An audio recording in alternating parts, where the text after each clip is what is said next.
I'm just a humble man trying to make my way through the galaxy. But have you all ever thunked the same thing that this gal is thunking?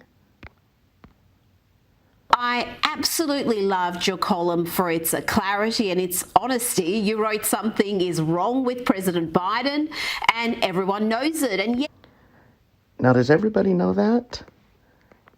I would sure hope so. And I would really, really want to ask some of the leaders and politicians. By the way, we need to get rid of all of them, probably local, state, and national. We need to wipe the slate.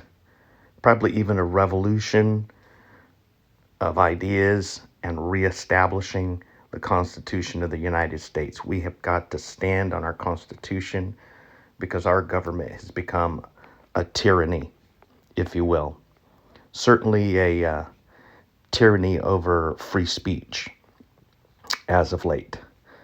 But I'd really like to know, who are these people that voted for Biden? I would really like a recount because I just don't see how 80 million plus people voted for a man that never left his basement and didn't campaign. I know we had the COVIDs, but still, he didn't campaign. He had nothing. There is just no way that the hate for Trump could be so centralized in the populous areas of the United States that their hatred against Trump caused them to vote for somebody that was cognitively not there even during the beginning of the campaigns. Am I the only one that thinks this stuff or has an issue with not even 2 years into his presidency and we're starting to see how bad he is?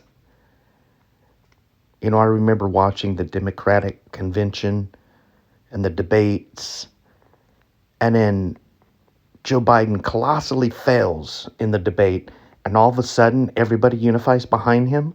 What kind of deal took place that they would venture their future possibility of the presidency to fall behind Biden? Truly, the fix was in at that point. But let's continue. it seems the overwhelming majority of the mainstream media in the US and around the world pretend that he's cognitively sound. Well, they certainly Yeah, pretend. and I think that's a really big problem because when the president is unwell, I think it's obvious to everybody. And it creates a very emperor has no clothes situation where we The all emperor know has what's no going mind. on, but nobody's talking about it. And he's parading around, with his butt out. It's embarrassing. So it's I wish she really would have just a said with his complicated ass out. problem Come on. where the media doesn't That's what want to she admit meant. Why didn't that she just something say is it? deeply, deeply wrong with the American president. And the rest of us know that there is. Well, we play clips on this program every single week. There's never any shortage of content. I'll have some clips to play after His this. confusion, and as you wrote, we're not talking about just stuttering or misspeaking. At times, he seems completely total out of it, confused. loss like of where he was is. asked about Title 42. I mean, that Dazed was and just confused, as disturbing. That Zeppelin would he say. was mixing up two completely separate issues and talking about them as if they were one. Maybe even Hendricks would say and manic we've depression. seen him do that on a number of different occasions. I think that's why he's kept Something's wrong with the apart president. from the media or generally from the microphone. We don't hear from the president very often. It's very rare that he talks to the American people. It's very rare that he answers questions from the press. And I think all of that is tied into the fact that they're afraid of him making these kinds of gaffes. But the thing is, if he seemed more with it, we would just kind of chalk it up to like, oh, he misspoke. But because he seems so confused and sort of glassy-eyed and not really there, we kind of know that these aren't just basic misspeaks. This isn't a typical, the president just speaks all the time to the media and this time he messed up. It's because he so rarely speaks to the media that we know what a big deal this is. You know, because I have a tendency to misspeak. I just did it there. Because my brain goes 100 times faster than my tongue. I also have a hole from a bridge in my front two teeth that happened when I had a real traumatic brain injury when I was young through a wreck on my bicycle. So I do have that pronunciation problem as well. It's just always given me problems because I have, kind of sounds like a lisp, but I have air that seeps through that tooth, especially when I get excited. It really starts to going on, kind of goofs with my pronunciation and articulation. Anywho, this gal makes just some fantastic points, and I think this one point is great. That he's not in the media very much, and the very fact that he's in the media and takes as few questions as he does is indicative of a real serious problem. And I'm actually curious who this other part of our government is. We seem to have the three branches, of course, the president, and then there's the White House. Who is this White House that can correct the president?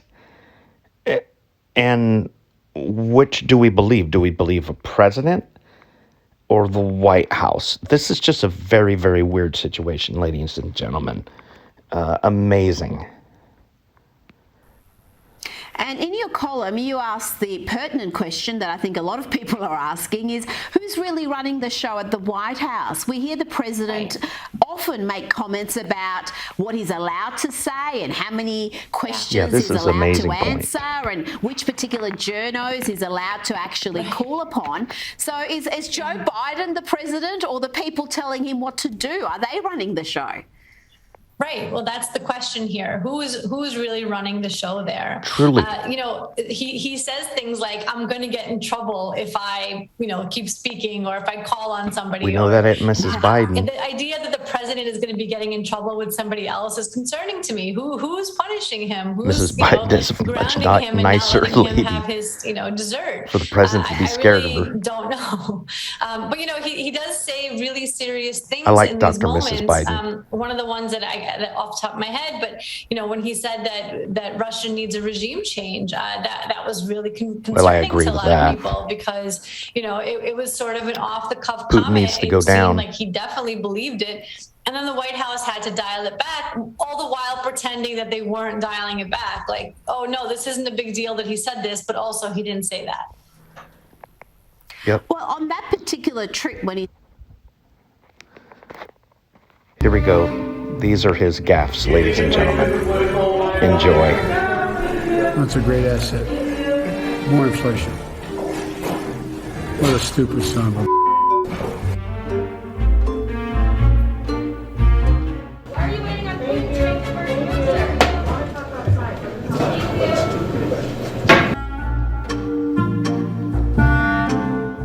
I want to thank that fellow down under. Thank you very much, pal. And I'm going to turn it over to the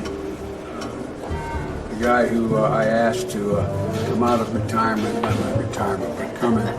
I want to thank all of our distinguished guests that are here today, the chairman of the Joint Chiefs, the secretary of the Secretary Austin.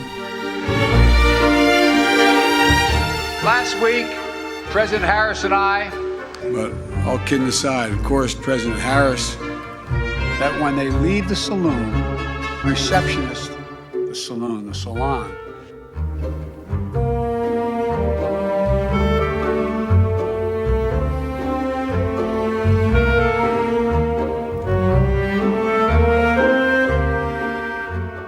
to stop the destruction conference is one of the most important meetings in history. You have the chance to That's me in church.